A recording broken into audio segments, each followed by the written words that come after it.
You're listening to the Options Insider Radio Network. For more quality options programs, visit www.theoptionsinsider.com or search for Options Insider Radio Network in your podcast provider of choice. Listeners can also access all of our programming through our mobile app, available in iTunes and on Google Play. Don't forget to follow along with your favorite programs and submit your own questions for the hosts at twitter.com/options. Facebook.com/TheOptionsInsider or via questions at TheOptionsInsider.com. It's time for Volatility Views, the premier program for volatility traders. Each week, we'll take a deep dive into the world of volatility with in-depth analysis, trading activity reviews, strategy breakdowns, cutting-edge education, and much more. We'll also bring you exclusive conversations with the traders, researchers, and asset managers who are reshaping the volatility landscape. If it involves volatility, then you'll find it on Volatility Views. Volatility Views is brought to you by Russell Investments, home of Russell Indexes, which calculates approximately 700,000 benchmarks daily, covering 98% of the investable market globally, including more than 80 countries and more than 10,000 securities. Approximately $4.1 trillion in assets are benchmarked to the Russell Indexes. For more information on Russell Indexes and RVX, please visit russell.com/indexes. And now it's time to take a deep dive into the world of volatility. It's time for Volatility Views.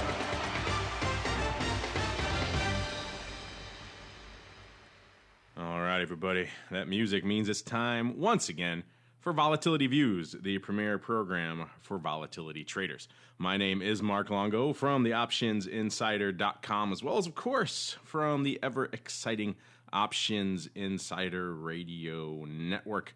And we're feeling a little better this week. We're not coming off the heels of the highly anticipated, very exciting, but very exhausting Options Alliance conference last week. That took a lot out of us. Luckily, we had a set time. We had enough energy left to answer some of your volatility questions, but we're a little bit more invigorated and revived this week. And of course, we put together a lot of great content for you here, not just on this program, but indeed on the network. And the best place to find all of that, including many, many great archived episodes of Volatility Views, head on over to the mothership, the flagship, theoptionsinsider.com. Click on that Insider Radio Network tab and just stream or download till your heart's content. I see the numbers. I know a lot of you like to go that way and to stream and download from the website, and we love you to do it. If you want to go grab it on your device of choice, we're pretty much available in every platform under the sun: iTunes, TuneIn, Stitcher, etc., all that fun stuff. TuneIn even available on that fun Alexa, Amazon Echo device, as I was saying the other day. It's so fun to walk into your kitchen or your dining room and say, Alexa, play me the option block or play me Volatility Views, and she does it. It's just fantastic. It feels very futuristic, very just like the Jetsons. You're talking to the computer there. So available on all those platforms, and of course available via our mobile app and pretty much every platform under the sun. So check it out. And while you're there, send us your questions, send us your comments, send us your insights, your snarky quips, all of your fun stuff. We love to hear from you guys. And joining me on the program, first off, let me welcome back our global volatility traveler. He was actually on a few weeks ago, but he's been all over the place, hither and yon, since the last time he was actually beaming in from right down the street. He is none other than Mr. Russell Rhodes, finally back in this hemisphere, beaming in back from the spacious, some may say palatial, corner office over there at the Options Institute. Russell, welcome back. How was your trip to Hong Kong and to Singapore and all other ports of call in between? Well, first off, I'm going to tweet a picture of my office when we're done, so you guys can see exactly how palatial it is, as Mark always calls it. That's definitely a misnomer. I had a great time in Hong Kong at the first ever risk management conference. We covered that a couple of weeks ago. And then I was in Singapore for 9 days because we are launching an Options Institute, or we launched, I guess is a way to put it, an Options Institute in conjunction with the Singapore Exchange. And that was a very well-attended event. They had about 200 students show up for the very first class, and we just covered the basics of options. And now I'm just happy to be home, and I'm happy not to be talking to you at 2 o'clock in the morning. I've heard that anecdotally for a long time. I've yet to go over there and actually see it for myself. But everyone I know who does a lot of options-oriented education for particularly the retail audience, and they do a typical covered call class here in New York or Chicago or somewhere in the States. You may have 100, 150 people show up in the course of a day for that class. And you do that same class in like a Shanghai or a Mumbai or somewhere else over there in the developing world, and you'll get 1,000 people over several days. And just the demand for options education over there is just extraordinary. So I'm glad to see that you guys are out there spreading the good word to the folks over there in Singapore, and I'm sure other ports of call won't be far behind. And if you haven't figured out by now, Russell, I am prone to a bit of hyperbole here on the network. So let's just pretend it is the spacious corner office. That image, I think, resonates for a lot of our listeners. And beaming in from his little hidey hole in the global HQ of Option Pit, we are joined by the greasy meatball himself, Mr. Mark Sebastian. Mark, welcome back to the program. I know you haven't gone very far, but I heard you were kind of down for the count, so welcome back to the land of the living. Yeah, it's feeling good. I caught strep throat on Monday, and here I am Friday, back in the groove. But yeah, Monday and Tuesday were a little rough. It's been kind of an interesting week, and I'm excited to talk about it. So I got all sorts of things that I have questions about. Well, you made the same mistake I did, which is you procreated, which means now you are prone to every contagion known to man, some even from the dark ages. So I've seen a lot of kids go down with that strep. I'm kind of waiting for my turn to come now. I'm sure it is inevitable. But before strep strikes me down, which, as you might imagine, not exactly conducive to doing a show, let's just keep on rolling right on into the Volatility Review.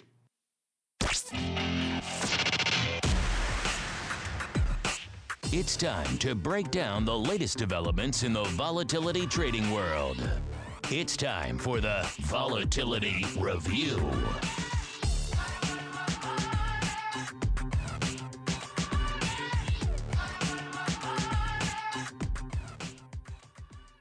All right, everybody, welcome to the Volatility Review. This is indeed the portion of the program where we break down the week that was.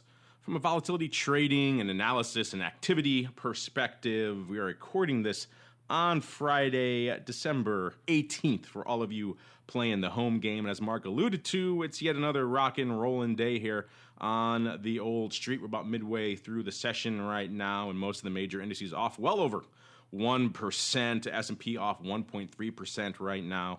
And as you might imagine, VIX Cash getting that old inhale yet again, up about 2080 right now. They're up nearly 2 handles on the day. So back north of the 20 handle. And as Mark alluded to, it was quite the rock'em sock'em week from a volatility perspective. We finally, after much song and dance, we finally had the much anticipated / dreaded Fed decision this week, and pretty much as a surprise to no one, they came in and actually raised. So there you go, Mark. Final few weeks of the year, they robbed you of your steak. So I'm sure Jared will be reaching out to you shortly to arrange for you to buy him a nice steak, perhaps in Peter Luger's over there in New York. But it was a lot of activity going on this week, as you might imagine, a pretty active week from a vol perspective, from a vol activity perspective, and a volume perspective.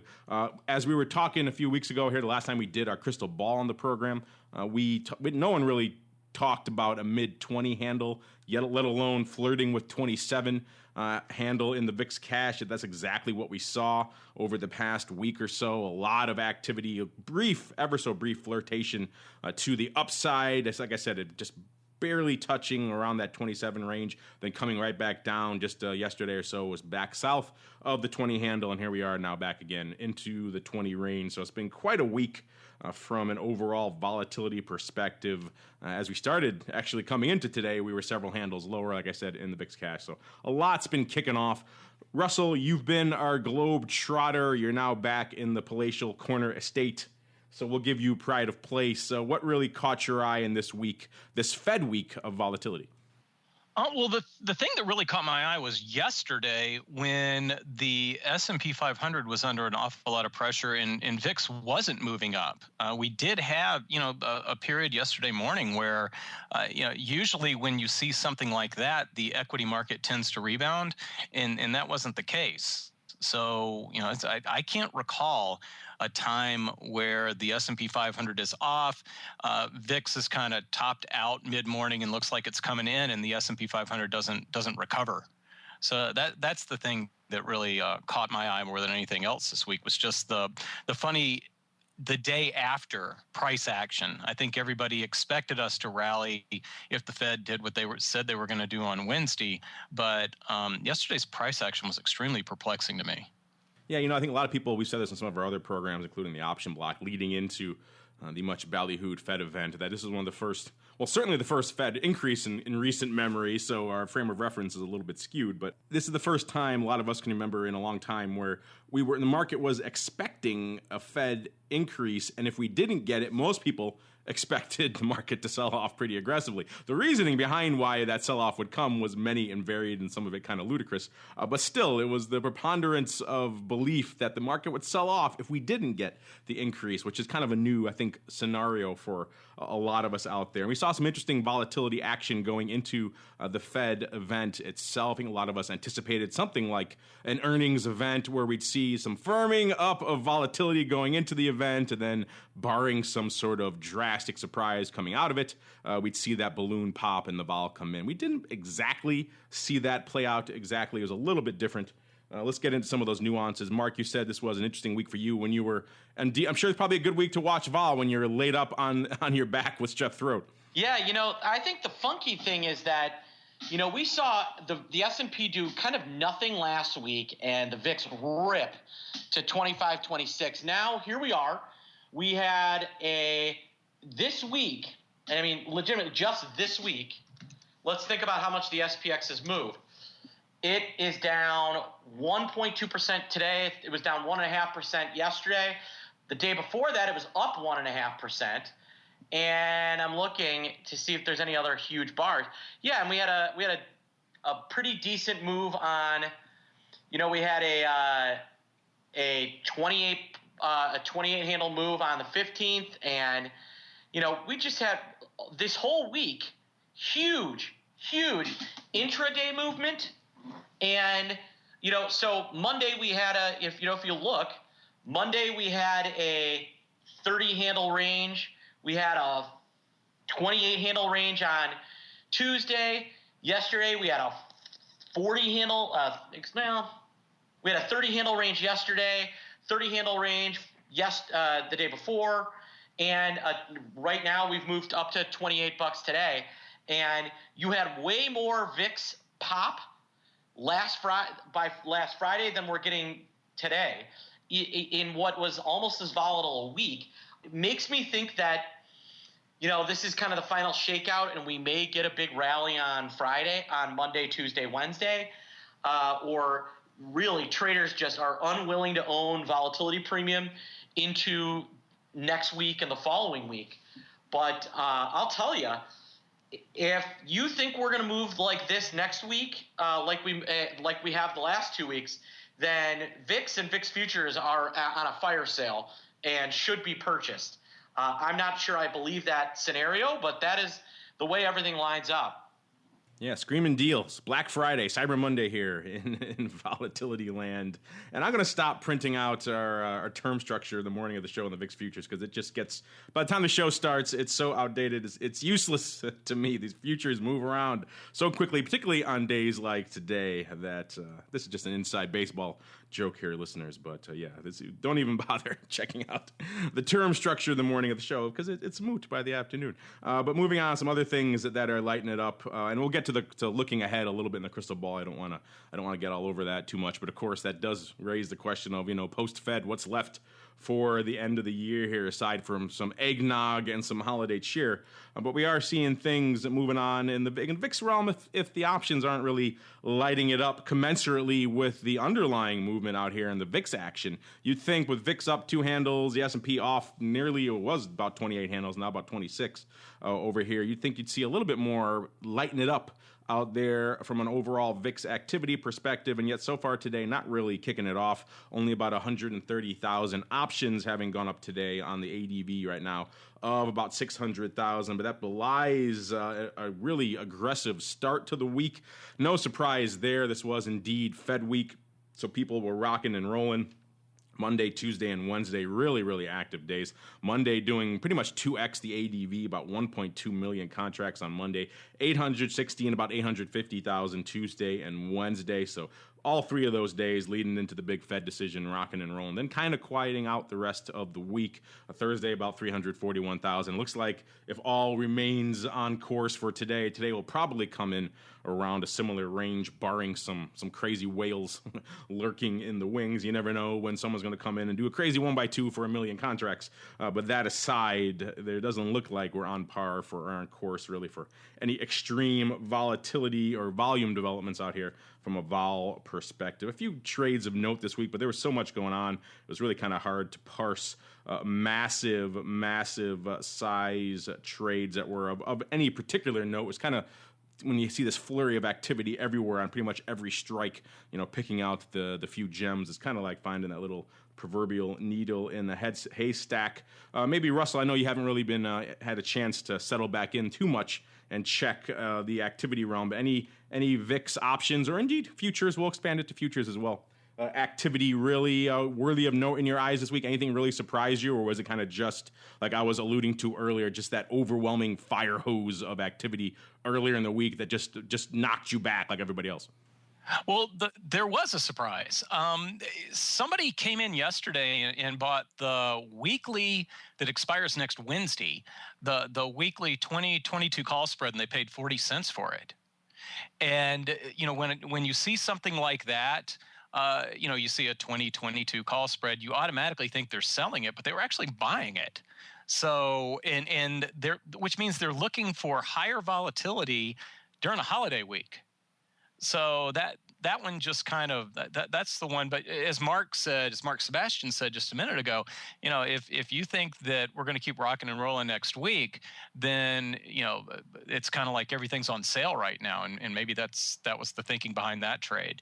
Today, along the weeklies line, somebody has been and appears to be continuing to sell the December 23rd 16 puts. So a couple of trades in the weeklies that are based on either remaining at relatively high levels or moving to higher levels. You know what was interesting that I saw this week? So there was a Morgan Stanley customer that bought like the 27s, 28s, 29s in September.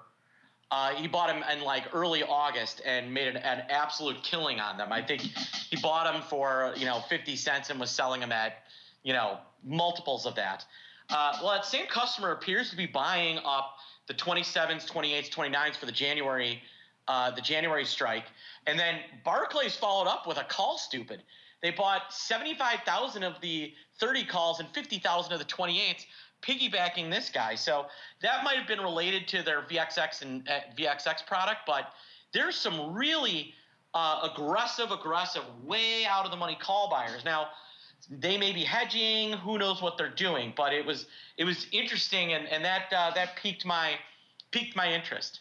When the call stupids start flying to the upside, that's when things get interesting. I like to say that's my volatility adage for the week. And Russell, I got to say, you're turning into my my all things weekly. I'm gonna start calling you Weekly Russell. Is that a good nickname for you here on the show? You got all the scoop on all things weekly. I love it. Maybe we'll have a new segment, the weekly update with Russell, and you can give us all the little fun weekly action that caught your eye. I'm seeing these right now. You're right. The D16 puts, and they went up about 17,000 times today. Pretty much in keeping with the OI there. The OI is about a little under 20 on that strike. So it could be closing out there, someone winding them out here, but or it could be someone very aggressively deciding to open here on that strike. But still, you're right. The weeklies are still rocking and rolling, which is kind of what you'd hope, kind of what you'd expect for an aggressive time frame like right now. Yeah, those D16 puts really lighten it up. We'll see if any more go up as we keep rolling on with the show. Speaking of rolling on, there's some other things we didn't get a chance to hit on last week. A lot of people have written in asking about the article. I believe it was Bloomberg who threw this up last week, kind of speculating. We've talked a lot here on the show about what's going on out there in S&P Skew and CBOE Skew index land and how it was rocking and rolling for a while and kind of settled out, but has been relatively firm. Not a lot of surprise there as to the firmness of the puts out there in S&P land. I think you can kind of just look at the nature of the market right now and kind of expect there's be a little bit of bid to them there puts. Bloomberg kind of trying to divine why exactly that firmness has been around for a while and is to their measure anyway getting pretty steep. According to their data, they were saying they're coming in right now at about at 110% for that skew, which compares to, according to their data, going back as they looked at it since 2005 at about a 68%. So fairly rich, you could say, from those perspectives. And they were trying to explore why that is. And they explored a few topics we touched on before, but one we haven't, which is kind of the unintended consequences yet again of regulation in this space. A lot of these firms these days, the few that are left still playing out there in the volatility land, are subject to a lot more stringent regulatory requirements and many more stringent stress tests than they were in recent past. And some people speculating that the stress tests and the regular nature of them going out for multiple years is the reason that the S&P skew has firmed up to the degree that it has, and that remains firm looking out for the foreseeable future, that these firms simply can't unload these puts. They need to have them on their books. So that's going to be the way of the future going forward. A few other people kind of speculating what we've said on the show many times, that just the aggregate impact of a lot of these firms taking their ball and going home, not being able to play and make markets in a lot of these products anymore, means fewer firms out there to really sell puts, hence more of a bid, more of a premium to the puts out there as a result. Kind of interesting stuff. I kind of know where I fall on this debate, but since a lot of people have been asking us about it, I thought I would put it out here on the show for some discussion. Russell, what's your take on this kind of interesting premise here, that it's perhaps the stress tests that are causing this exceedingly firm skew we're seeing right now? Or are you more in the regulatory camp, or maybe a combo situation? Where do you fall? I'm in the regulatory camp, and the reason I am is that topic came up at Risk Management Over in Asia a couple of times. Surprise! How did I guess that? And that, that was the consensus thinking, was the different regulatory environment for firms that can't prop trade like they used to be able to is going to, result in higher skew, until things change, until the rules change. So you're like me. You're like the fewer players is equating to that skew more than the stress tests. Exactly. That's kind of where I fall out on this one as well. I think we've all seen it anecdotally playing out in the space. But the stress test, an interesting scenario. Mark, where do you fall on this one, sir? Yeah, I agree. And the lack of people willing to do the arbitrage. I remember out of last year's RMC in Carlsbad, Buzz came out and said, the dispersion and volatility between the 500 stocks that make up the S&P versus the S&P itself is growing. And there aren't enough traders that are willing to buy all the premium that they can in the 500 names of the S&P, and then go and sell as bananas premium in SPX to actually write the ship. So, in a world where there are more exchanges than there are market makers, and there is a void of people willing to provide liquidity, thank you, government, this is the effect that you get. You get overly priced skew, and you get breaks in volatility correlation. That's a good way of putting it. I like that. More exchanges than there are market makers. There is a bit of hyperbole, but also a note of truth to that. Certainly major market makers, you definitely probably have a point there. That's a bit of a sad state of affairs for where we find ourselves these days. But still, you're right. Interesting stuff. And you're right, on the dispersion trade, it is kind of interesting stuff as well, because that does require a little bit of, not economies of scale, but a little bit of, mass behind it to really make that trade play out. And if there's fewer people out there to really do that type of dispersion, then it's an interesting environment for the rest of us as a result. Speaking of interesting environments, one that's been interesting all year long and continues to be interesting these days is out there in crude land. We've said on recent episodes, going back into November even on this program and others here on the network, just how interesting it was, just how rich these puts remained in south of the 40 handle out there in big products like WTI. People were picking up like 35 handle puts, and they were doing it for quite a distance out into the future, out all the way into Dece of 2016 and in some cases beyond. So the premium actually got richer the farther you went out, talking about put skew. That's where it was really getting heavy, which seemed kind of a bit of a head scratcher to a lot of people. A lot of people thought maybe crude had settled out around that mid 40, low 40 range. So people really loading up on the downside seemed a bit perhaps excessive, but maybe warranted. And sure enough, subsequent market moves have borne all of that out, with crude hitting 7-year lows and beyond recently, getting down to that 35 handle range and kind of vacillating around there for a while. So it has been interesting to watch. We saw as a result, not surprisingly, the skew kind of flattening out when you move towards that rich segment of the put wing. It's going to take some of that out of it. But now people starting to bid those puts up yet again. I'm pulling up here the more recent skew numbers here coming in from our friends over there at Quick Strike, who do a lot of great futures, options, analytics over there. And the puts looking rich yet again, which is interesting stuff, showing perhaps this back and forth that's going on in crude is not going to end anytime soon. Certainly, if you see it in the broad media, people coming in on all sides of that argument. Some saying, like we were saying earlier on the option block last week, Uncle Mike and others coming in saying it's time maybe to get long crude. Other people's coming in and saying, this thing is not going to shake out for some time, and there's a lot more downside and turbulence ahead, and some of these oil names are still perhaps overpriced even at these current low levels of crude. So there's a lot of back and forth, and that's certainly playing out. But if you were looking, saying, hey, maybe people would be loading up on some upside in crude land, does not appear to be the case, at least not right now, at least not going out that far in the term structure. It's still put heavy all the time. Russell, I know you obviously watch in OVX and OIV and products like that. Anything else catching your eye out there from a commodity vol perspective this week? Well, nothing beyond oil, and I think that's just the focus that everybody has these days. The thing is, it just doesn't seem like that market can catch a bid, and you continue to see the volatility fairly high for those options, and more so on the downside. We actually, we've got OVX over 50 right now, and we are making new lows. But how much farther can you spike to the downside?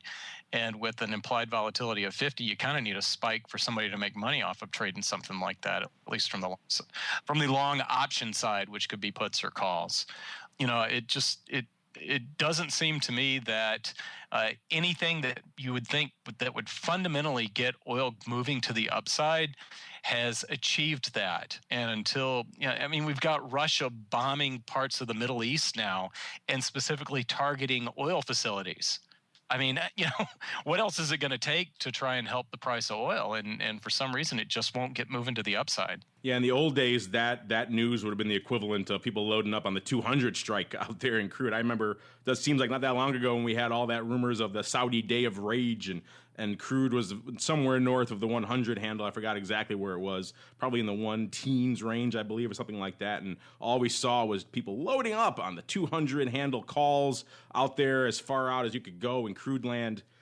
Those seem like just distant memories now, as we're talking and we're lamenting about maybe a 50 handle call and how crazy that might be in the current environment. So yeah, a lot has changed out there in crude oil land. You're right. From a vol perspective, we are vacillating around the 50 handle in both OVX and OIV. Of course, OVX being SIBO's crude oil volatility index, tracking USO, the ETF there, and of course OIV tracking the big crude oil options. They got as high recently, earlier this week, about in the 57 or so range. Seems to be the topping out point for both of them, as crude began its aggressive, some may say inexorable move to the downside there, then kind of settling out, at least so far, around the 50 handle. Mark, like I said, I know you were laid up, but anything catching your eye out there from a commodity vol perspective this week? Yeah, crude is setting up for a ginormous short squeeze at some point, because if you look at kind of how much people are short it is just incredible what the open interest is on short positions. You got to think, and we are seeing volatility not kind of catch the same bid that it caught when oil was dropping at other times. So I don't know. I'm gonna be interested to see kind of what happens here. Gold kind of interesting. The other piece they've been really willing to just dump bond volatility. Not in HYG, obviously, not in any of the high yield stuff, but in treasuries, long-term stuff. they are selling straddles at what amounts to way too cheap in things like TLT or the 10-year note. I don't know why, but going into the Fed meeting, I could buy a straddle in TLT for a month to go for less than $4. I mean, there is just some weird fire sales out there, and it's odd. Because why would volatility in one segment of the bond market, why would that spill over into another? That makes no sense. They're completely isolated. There's Chinese walls amongst all of them, so there's no reason to bid up one against the other or anything like that. That would make no sense. And you're right, going back to the crude for a second on the upside, if you are one of those crude bulls out there, and I know they're out there, these people selling the call, selling the premium, as Mark was alluding to, even keeping the futures relatively looking out here, Dees 2016 crude future looking about a 44, 43 half handle. So even that's relatively attractive. You just want to go play with some futures. Either way, if you're a crude bull, there are perhaps some attractive ways to do it right now. So you can thank all these people, all these shorts out here, keeping your bullish sentiments relatively inexpensive. So that's the way you lean. Then perhaps you're doing all right. If you're leaning more bearish, it's going to cost you a bit more to dance. But on the upside, at least, things relatively inexpensive. All right, now since we got a lot of you on last week, I love to answer your questions, so we'll make sure we squeeze a few more of you, I should say, on today. So without further ado, let's keep on rolling right on into the volatility voicemail. It's time to share your thoughts and opinions with your fellow volatility traders. It's time to check the volatility voicemail. Make your voice heard by dialing 779-669-4VOL. Posting a comment on the optionsinsider.com, sending an email to questions@theoptionsinsider.com, or posting your questions to twitter.com/options or facebook.com/theoptionsinsider. All right, everybody, you guys know the drill. This is personally my favorite part of the show because you guys get to take the reins and let us know what you're thinking, what's cooking in your brains there from a volatility trading and analysis and commentary and insight perspective. Going to kick things off with a question from NJ42. He writes, hey, where do you think the next big development will come from in volatility research or trading? Well, Russell just came back from the big event over there. We touched on some of that. I'm sure he has some ideas for where he thinks that's going. When I weigh in on that, we joked before on the show about the great straddle studies, and I certainly would like to see more research on that in terms of meat and potatoes research that I think could benefit a lot of retail out there in particular, and certainly a lot of institutional as well. I think that's certainly where you get the best bang for your buck. But for me, in terms of what I'm interested in, what I would like to see some quantified numbers on, is exactly what we were just referring to earlier in the program, is kind of the impact of this diaspora or exodus maybe, of a lot of market makers and prop trading firms from the business, essentially. There's fewer players out there than there were a few years ago, and what the quantifiable impact of that has been on not just the skew, but on our structural level of volatility in the marketplace right now. Common sense would dictate that fewer players out there to backstop the market would lead to a higher level of structural volatility going forward. A lot of people anecdotally think that's true, and there's a lot of smoke out there indicating there's a lot of fire to that effect, but we haven't seen hard numbers coming in on that. And I'd wager there's a lot of folks out there right now who are trying to do just that. So if I had to put my 2 cents in for what I would like to see in coming in 2016, hopefully, maybe even early in 2016, we'll see, maybe even by risk management next year, we'll see, is some hard numbers, some hard quantifiable research into here's this kind of volatility regime we were in when we had this number of players. And obviously there's a lot of context that can go into that, where the S&P was, all these other things that were going on then as well. But in general, if you can try to kind of strip those out and kind of focus on some of the structural elements and put some numbers behind it, I think that would be fascinating, because I think a lot of people would have their eyes open by the literal unintended consequences of regulation in this case. Mr. Russell, you just came back from perusing all the latest in research, so what's your answer here for our friend Mr. or perhaps Mrs. NJ42? It wasn't something that I heard about while I was in Asia, but it's something I've been thinking about. I noticed that after the last first rate hike, which was back in 2004, which was the first time that we'd had an initial rate hike after rates had gone down, that it took almost 2 years for us to get into a higher volatility regime. Now, I know now is different than back then, but because everybody and their mother is calling for higher, including myself, has been calling for higher volatility, starting in 2016. I just thought it was interesting that when we got our first rate hike, it took a couple of years before we got sustained higher volatility. And that's the first thing that I've seen that's kind of contrary to what people are thinking. So I was actually going to spend this weekend going through the different rate lowering and raising cycles going back to 1990 and see what VIX did during different periods and just see what should we expect out of volatility as we switch from lower rates and holding steady to going into a higher rate environment. Burning the midnight oil over there in the corner office, huh?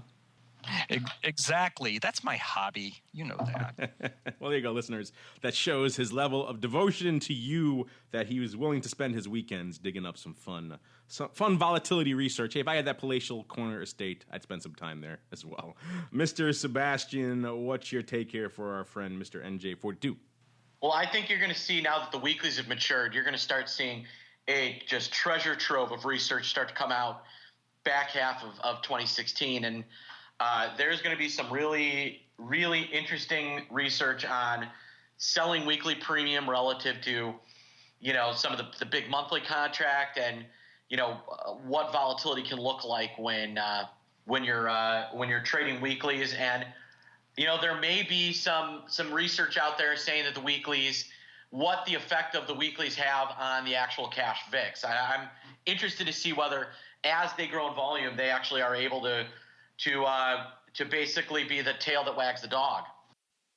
Yeah, maybe Weekly Russell will have something to say on that effect. But you're right. You'd think, on the surface that maybe the tale has been written on the weeklies, but the addition of the new VIX weeklies kind of adds a new wrinkle to it. And I'm sure a lot of volatility-oriented researchers, if they haven't already been lured to it by the popularity of the equity and index weeklies, maybe they'll get into it now as a result of these VIX weeklies. Like we were saying, even today, the VIX weekly options just lighten it up yet again. Good question there, NJ42. Moving on to a question from Alistair. Alistair W. He writes, why are the volatility offerings effectively limited? Maybe he's British. Name like Alistair says offering. Sounds like a British fellow to me. Why are the volatility offerings effectively limited to the S&P 500? Why aren't there any real offerings for commodity volatility? People active in those markets also want to hedge their volatility risk. Well, I'm with you there on that one, Mr. Alistair. And I've kind of said on this show many times in the past that to answer your question, these quote-unquote products do exist. They just don't trade. They're mostly kind of disseminated. We were just talking about things like OIV and OVX, and there is GVZ for gold out there. They just don't really trade.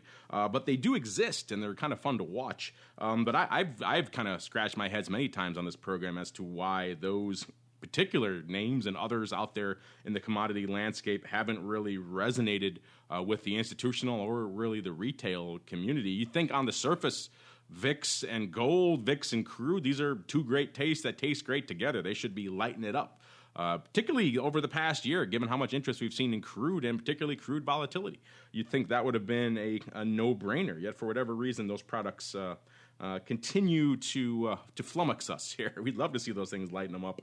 I'm sure the folks over there like Russell and others at the CBOE would love to see those lighten them up as well, and yet for whatever reason, they're stymied. I don't think we've ever had a chance to really talk about this with you, Russell, so maybe I'll give you a chance to weigh in on those products and also maybe in general why we've seen volatility still for the most part still seems to be we talked about Russell, obviously a partner on our show, Russell Derivatives. Obviously they have RVX in the Russell landscape, but it hasn't really traded that much. So it still is, for the most part, the lion's share of activity, lion's share of interest from a volatility perspective, still in the S&P 500 land. Russell, why do you think that is, and why do you think some of the commodity offerings haven't really sparked the imagination of the investing public or indeed the institutional community yet? With respect to the to gold and oil, one of the issues that I think that at least retail investors have, or retail traders have, is getting a handle on how that volatility behaves. It's real simple with the S&P 500 and VIX. They move in opposite directions. Now, I know I oversimplified that, but there's a negative correlation about 0.8 or so. And then when you get a spike in VIX, you tend to get a spike in the Russell volatility as well. And with all the liquidity in the, as he put it, the S&P 500 oriented volatility market, people just tend to gravitate toward that one. I think there's great opportunities to trade RVX futures versus VIX futures. I kind of have a pair trading background, and I'd love to see more volume in the Russell 2000 volatility index futures, paired up with VIX, and I'll continue to try to push on that one, because you don't have that defined inverse relationship between gold and oil and their volatility indexes. I just don't think they've attracted the volume that you would hope, or that we would hope that they would have attracted. Yeah, I want to get the folks over from Russell on again before the end of the year, if we can, to try to discuss some of the developments in their products, because I know they have a lot of new stuff in the hopper, some stuff they've announced with you guys in a variety of different indices, global indices around the world, and I know they're still trying to kindle that interest. I mean, we've seen a few sparks, a few embers going on there in RVX land when Russell Vol really diverged for a variety of reasons from the S&P Vol, and that was kind of when we saw some spreading activity going on between the two. Because I'm with you. I think it's an interesting idea, and structurally, small cap stuff should be attractive from a volatility perspective. It should be inherently more volatile. It should be a very attractive place. Yet for a variety of reasons, a lot of them, inside baseball related, this thing hasn't really taken off. RVX hovering around 21, the SIBO Russell 2000 Volatility Index, for all of you out there who haven't seen that one in a little while. Vacillating as high as all the recent flummox, all the recent turmoil, getting as high as about 25.5 or so before settling out around 21 today. Yeah, and a lot of people want to see that one take off, and yet for whatever reason, it has not resonated. Mr. Sebastian, what do you have to say to our potentially British friend who wants to know why commodity vol isn't lighting it up these days, at least from a product perspective? I was shocked that GVZ didn't work out, and to a lesser extent, oil's a little different because USO is really not a good product to hedge against oil, and CME's their volatility is not their specialty, so they never put a lot behind that OIV future. And so I do think I was shocked when GVZ didn't work, because I actually thought in some respects it was almost a better hedge than VIX, because not only GVZ could rally with gold, or if gold turned around quickly, it could rally with a sell-off. And it kind of surprised me that nobody was interested, and they should have been, because take a look at the subsequent crash that gold had, and the pop in gold volatility that occurred, and led to gold now near $1,000 an ounce. Yeah, one of the more well-timed episodes we had on this network this year, and indeed, from a research perspective, was when we had the CME economist on here talking about his paper called Gold Storm on the Horizon. I believe it was back in the mid-July timeframe, which was about a week before all that gold stuff really started popping off. And the entire premise of that paper is, hey, implied vol in gold is at near historic lows. That might imply something interesting on the horizon, and didn't take long. It took less than a week for that to come to fruition. So yeah, gold has been an interesting story, certainly from a volatility perspective, indeed from an underlying perspective. And yet, for whatever reason, those products, not the gold products themselves, but the volatility products around them, have never really resonated. I'm with you. I thought those were going to be home runs. And yet, for a variety of reasons, that probably had nothing to do with the actual quality of the product itself, they haven't really resonated in the marketplace. All right, great questions, everybody. Keep them coming.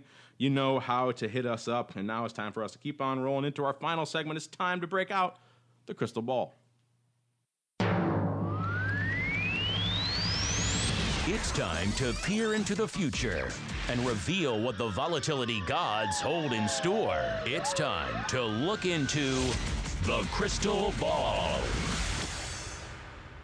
All right, everybody, welcome to the crystal ball. Like the man said, this is the portion of the show where we peer long and hard into the future, attempt to divine what those ever mercurial volatility gods hold in store for us for the coming weeks. And we thought this would be kind of an easy one. You know, your post-Fed, that was kind of the last big thing on the calendar for 2015. It didn't really seem like there was a heck of a lot else to cause some volatility. I think most people in the volatility space, indeed in the trading space, were looking forward to taking a nice most of the week, kind of easy next week, not really doing a heck of a lot, sipping on some eggnog or whatever it is that may float their boats this holiday season, and not really expecting a lot. Vol perspective, maybe seeing the VIX Cash casually drifting down as the week kind of erodes into the holidays. And yet, as we were alluding to there at the top of the show, we're popping off again today, back over the 20 handle, and perhaps implying some interesting stuff afoot for the week and indeed weeks to come. We'll flip it up this time, and we'll start in the greasy meatball corner. Mark, you were saying at the top of the show, it is interesting times, and if you are perhaps a bull from a vol perspective, then perhaps it is a fire sale out there from a vol perspective. So which way you lean into this holiday week here? Well, unfortunately, I am not a volatility bull, and I think that by next Thursday, the VIX could be 16. That's I really do. Now, it might not stay there, but I think there is real potential for January to be a complete mess. But I think by next Thursday, you'll have the VIX at, threatening to break 16. Yeah, January is a whole other ball game. We'll get to that in January. We could be 35 again, something crazy in January. But for the next week or so of holiday goodness, that's where we're looking now. Mr. Russell, where does your crystal ball in the mighty corner office point for next week? I'm going to take the other side. I'm going to say that we're going to stay closer to 20 than 16, even though we're coming up on, because of the calendar effect, the weakest part of the year for volatility. But it seems like VIX just continues to hold up, and there's going to be nervousness going into 2016. So, and I know we're not looking forward to 2016, but that's what's going to impact volatility next week, since it's a 30-day measure. And I think any weakness you see in VIX, people are going to use as a buying opportunity, and they're going to keep volatility higher. Well, Russell taking the perhaps more controversial side of the bet. I was kind of leaning more in the bearish camp myself. Perhaps not quite as bearish as the greasy meatball himself. I don't know if 16 is my range. So I'll split the uprights. I'll make it a more even bet here. So we got 16 on the low end. We got 20, 21 range on the high end. I'll split the difference. I'll go about 18 handle or so. And that way we could all be equally happy or sad, depending on what happens next week. Who knows? We might get another one of these crazy flurries up to the 27 handle again, and then we'll all look like simpletons. That's the fun part of this segment. It's equal opportunity shaming for all involved. All right, that's going to do it for the crystal ball this week, a.k.a. the shame block. It's also going to do it for this episode of Volatility Views. But before we go, as always, let me check back in with my cohorts, my partners in crime over here on the old Volatility Views panel. See what they have cooking that may interest you. Russell, you mentioned you're going to be burning the midnight oil this week,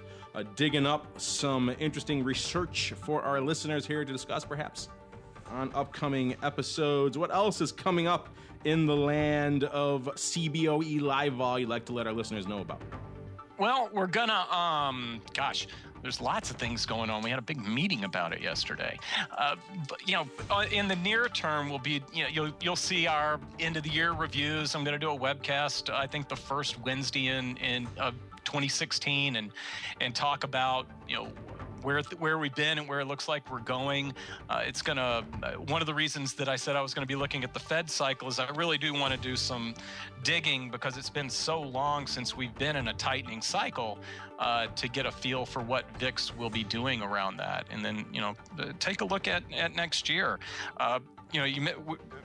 Buzz's name got mentioned once, and I think I may have mentioned this a couple of weeks ago. He said this is one of the hardest years or 2016 is one of the hardest years to look forward to. I'm going to do my very best to get an idea of what I think is going to happen next year, and then share it. There you go. So stay tuned to those webinars. You can, of course, surf on over to cboe.com to check out all the great education and content and webinars that guys like Russell over there. Surf on over to the Options Institute, and surf on over to LiveVol if you'd like to kick the tires on a lot of the fun stats. All those fun stats we're pulling out throughout the day: the volume, the time and sales, the data, the implied vol, the historical vol, all that fun stuff. All that coming courtesy of our friends over there at LiveVol. Now part of the SIBO family, the ever-expanding SIBO family. And turning our gaze to the land of Carmen Line and option pit mentoring, Mr. Greasy Meatball, what's coming down the pike for you guys as the year comes to a close? Well, we're looking forward to relaxing and kicking back. We're still going to blog, still put out some great ideas. So go to optionpit.com/blog and read our blog every day. And obviously, if you have interest in Carmen Line Capital and you are an accredited investor, feel free to shoot me an email. There you go, listeners. Shoot him an email if you'd like to learn more about what they're doing over there in the land of Carmen Line. And speaking of relaxing for the rest of the year, I'm just checking out the calendar here. And it is indeed Christmas next Friday, and the following Friday will be New Year's Day. So unfortunately, that's going to do it here for us for 2015 in terms of live Volatility Views episodes. Don't worry, we'll be back at you in 2016, starting on the 8th with some more great, compelling content. Don't worry, your feeds won't be empty. We'll put in some fun best ofs for you to keep you guys in the volatility mood, the volatility mindset as the year comes to an end. So on behalf of Russell and the whole CBOE Live Vol team there, and the Greasy Meatball and the rest of his team over there, and of course myself, I want to thank all of you out there in the listening audience for downloading and streaming and subscribing to the show and sending in such great questions throughout the entirety of 2015. It's been a great year from a volatility perspective, and we'll see you next time next year for more Volatility Views.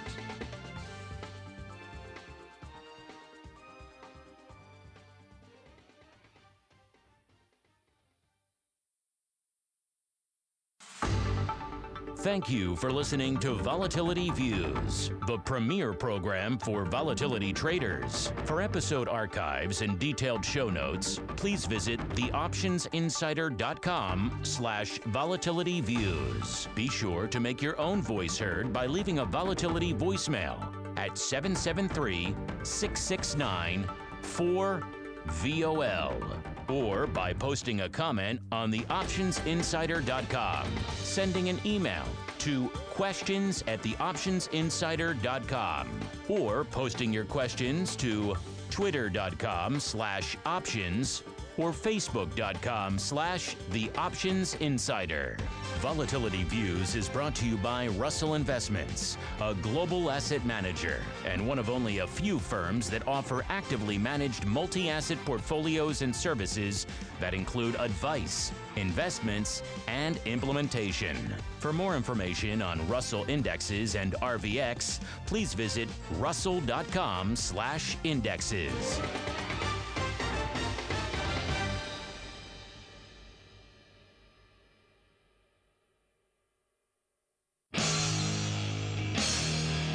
The preceding program was a production of the Options Insider Radio Network. For more quality options programs, visit www.theoptionsinsider.com or search for Options Insider Radio Network in your podcast provider of choice. Listeners can also access all of our programming through our mobile app, available in iTunes and on Google Play.